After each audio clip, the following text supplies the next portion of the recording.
ले आए ना बीच में, जवाब तो उन्हीं को देना है। सिद्धार्थ जी ले आइए सर, आप मालिक हो। कह रहे हैं कि आप लोगों ने अपनी सरकार बचाने के लिए मेहनताना दिया 2 राज्यों को, बिहार को और आंध्र प्रदेश को, और बाकी राज्यों की अनदेखी करी है। देखिए नीरज जी, जब अभी सुरेंद्र राजपूत जी शुरुआत कर रहे थे, उन्होंने आपका धन्यवाद किया कि आप बजट पे राजनीतिक चर्चा करवा रहे हैं।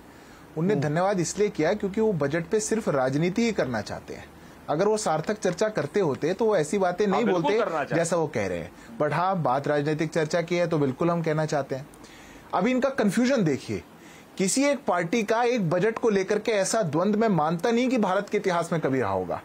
अब दिल्ली की यूनिट तो कह रही है कि बिहार के साथ जो आपने किया, ज्यादा उनको समोसा दे दिया, कोई कह रहा है गुलाब जामुन रख दिया प्लेट में, ऐसा उनकी थाली में जो है नजर गड़ाए बैठे हैं। दिल्ली वाले कह रहे हैं झुंझुना पकड़ाने का काम कर दिया, ऐसा कर दिया, वैसा कर दिया। बिहार वाले कह रहे हैं अच्छा कर दिया। अरे पटना कांग्रेस और दिल्ली कांग्रेस पहले सामंजस्य बना ले।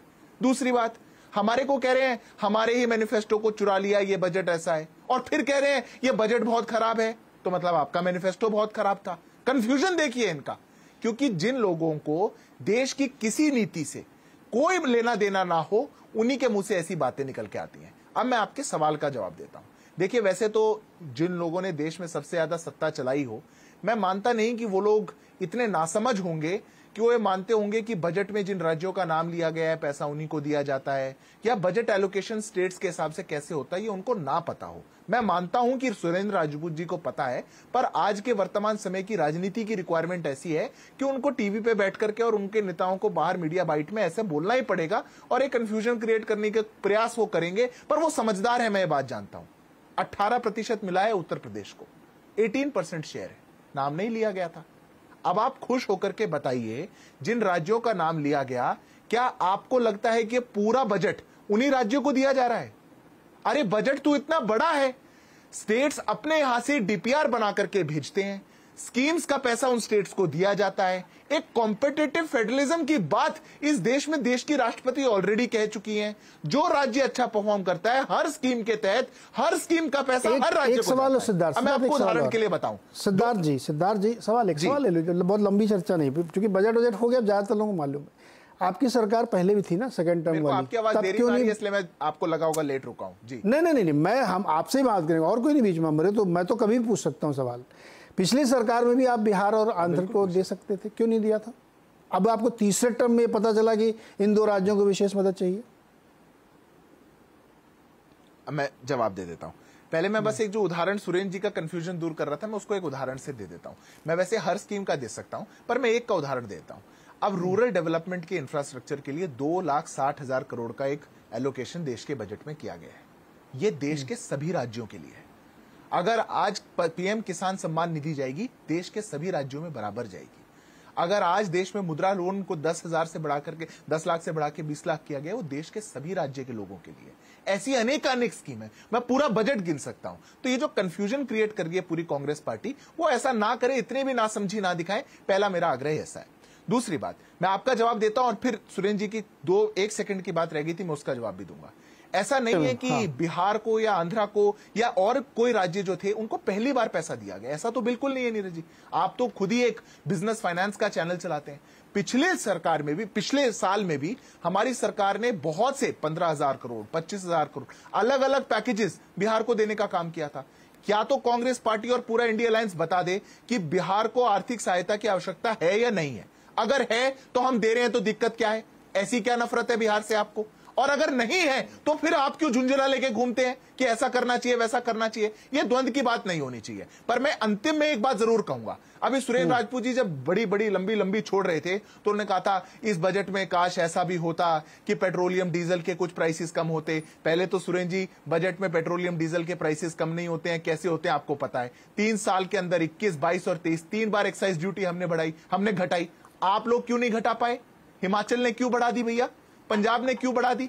आप अपने राज्य में एक्साइज ड्यूटी को बढ़ाएंगे, नहीं चाहेंगे कि देश में पेट्रोल डीजल सस्ता हो जाए, और हमको बैठ करके कहेंगे कि पेट्रोल डीजल सस्ता क्यों नहीं होगा। ये जवाब लेते हैं सिद्धार्थ। सिलेंडर का प्राइस कुछ घट जाता है, एक आदमी इतना लंबा बोलेगा तो 14 मिनट हो चुके हैं।